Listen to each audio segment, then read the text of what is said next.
आजकल अमरूद आया हुआ है और अमरूद का सीज़न है, तो मैंने अमरूद खाया और अमरूद के बीज से मेरे दांत में फ्रैक्चर हो गया। यानी बीज ऐसा अटका कि उसके बाद उसने दांत को क्रैक कर दिया। वो जो मेरी तकलीफ़ का आलम था मैं जानता हूँ। मैं डॉक्टर के पास गया तो डॉक्टर ने जो मुझे बात बताई उसके बाद मुझे कुछ सीखने को मिला कि इस सीज़न में कई लोगों के दांत जो है वो अमरूद के बीज ही की वजह से क्रैक हो चुके हैं। तो मुझे उससे समझ आई कि मैं कभी ये खैरुन्नासी मय्यन फ़उन्नास, अच्छा बंदा वो होता है लोगों में जो लोगों को नफ़ा पहुँचाए।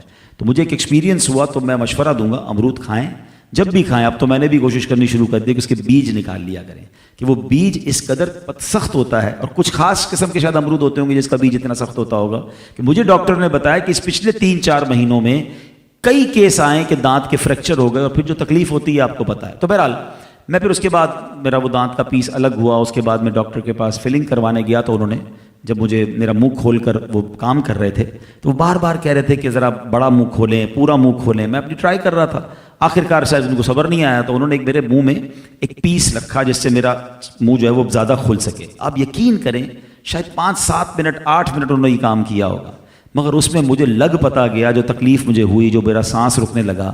मैं सोचने लगा कि या अल्लाह, ये छोटी सी तकलीफ़ हम बर्दाश्त नहीं कर सकते, अल्लाह का अजाब हम कैसे बर्दाश्त कर सकेंगे। सकरात की तकलीफ़ में जब सांस लेने मुझे प्रॉब्लम हो रही थी, मैं सोचने लगा सकरात में जब सांस रुकेगा तो कैसी तकलीफ़ बर्दाश्त करेंगे। हम अल्लाह से दुआ करते हैं रजब का महीना है, हमें सकरात की तकलीफ से बचाए, हर किस्म के अजाब से महफूज फरमा। लेकिन हमारा मुंह थोड़ा सा खुले तो हमारे जबड़े में दर्द हो जाता है। वो कैसा अजाब होगा कि पूरा मुंह ही चीर दिया जाएगा। ये झूठों पर अजाब होगा। ऐ झूठ बोलने वालों, खुदारा तौबा कर लें और अब नियत कर लें कि इंशाअल्लाह कभी भी, अच्छे माल बेचते वक्त झूठ बोलते हैं, कसमें खा खा के माल बेच देते हैं, माल बिक जाएगा, बरकत चली जाएगी, रोजी हराम हो गई तो किधर जाएंगे।